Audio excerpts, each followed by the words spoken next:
Yo,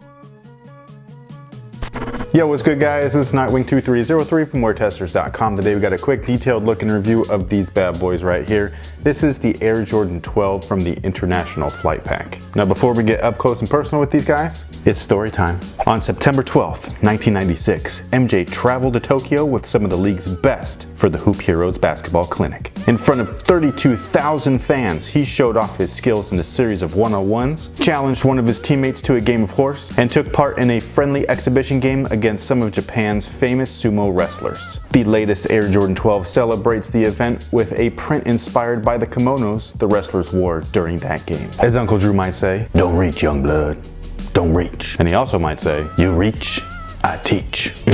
Now enough with the nonsense. The Air Jordan 12 from the International Flight Pack is a well-crafted sneaker. These guys just have exceptional quality and materials, much like the other two in the pack. Out of the three, I obviously only have these two. I did not grab the 5s. I think that the 3s are probably the best out of the bunch, with the 12s being a close second. The materials and all that kind of stuff on the Air Jordan 5 from the International Flight Pack was amazing, but that colorway though, that was not good. Now what these guys end up offering is a standard Air Jordan 12 with beefed up materials. So the entire upper is comprised of a very nice suede, and then what they've actually done is kind of pressed into the material the design that they were trying to kind of evoke from that random story that nobody cares about. And then one of my favorite aspects of the shoe is also one of my least favorite aspects of the shoe, and that is the stripes right here. Design wise, this is one of my favorite things about the Air Jordan 12. I just think that they look, I don't know, like something about this look right here, especially with the little toe piece peeking out. I think it's beautiful. And then what I like is that these are actually leather panels. Like they're not synthetic, they're not stiff. I really like that there's nothing kind of like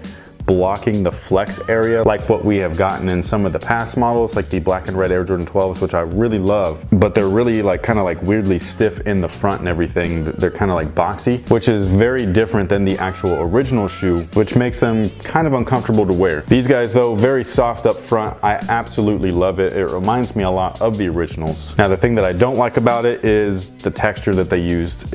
I don't know what it is. It's like fish scales or something like that. I think that it looks super random, and the reason being is because they don't finish the look off on the midsole section. What we had on the original Air Jordan 12 was a faux reptile print, which you can see on the midsole right there, but they obviously just didn't bring the scale look down to the midsole, and I think that it's really off-putting. It just is kind of strange to me. I think that they should have picked one and then used it on this model, whether they kept the faux reptile print on these stripes, which I would have preferred, or had they brought these scales down to the midsole, which again would have looked best because it would have looked streamlined. It would have looked the way that the Air Jordan 12 is supposed to look, super clean and a little classy. Yeah! It's not a deal breaker. Obviously I bought the shoe, which I think that they look great, and again the materials are awesome. Just a small nitpick that I have, and it's kind of a bummer, just a visual thing that kind of like makes me go, well, why did they do that? You spent so much time finding this story to tell it, and then you didn't execute it 100%. That's all I'm saying. The tongue I think is fantastic. I know that it's something that a lot of people will overlook, but as far as comfort is concerned, having it all suede like this is super comfortable, man.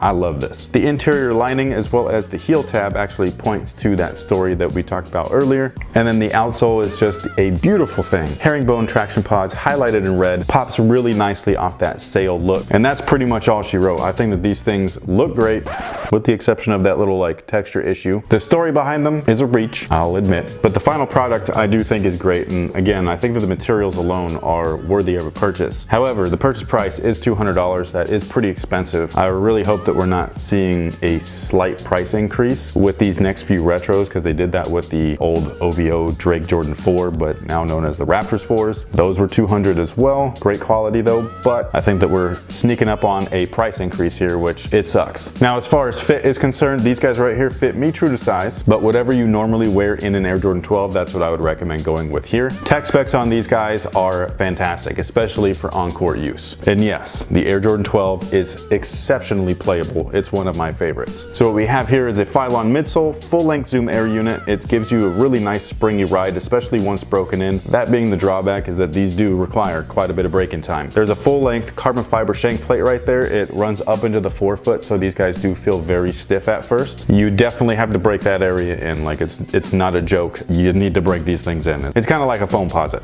but the upper is way nicer. And that's pretty much all there is to it. This is the Air Jordan 12 from the International Flight Pack, the last of the bunch, at least as far as we know. I'm sure if Jordan Brand finds any more weird stories to tell, they will do it. Let me know what you guys think about these down below in the comment section. If you're interested in grabbing a pair, these will be available this coming Saturday, September 8th. Retail again is $200. If you're in the Sacramento or Elk Grove area, Phenom will be carrying these in store. It's going to be first come first serve for anybody interested. If they have any pairs left over, they do phone orders, so if you are not in the area, you can always give them a call, see what sizes they have left, if any at all, and then they will ship them to you. You can also check out Phenom Global as well. They have 3 different locations. I'll leave all of their information down below in the comment section.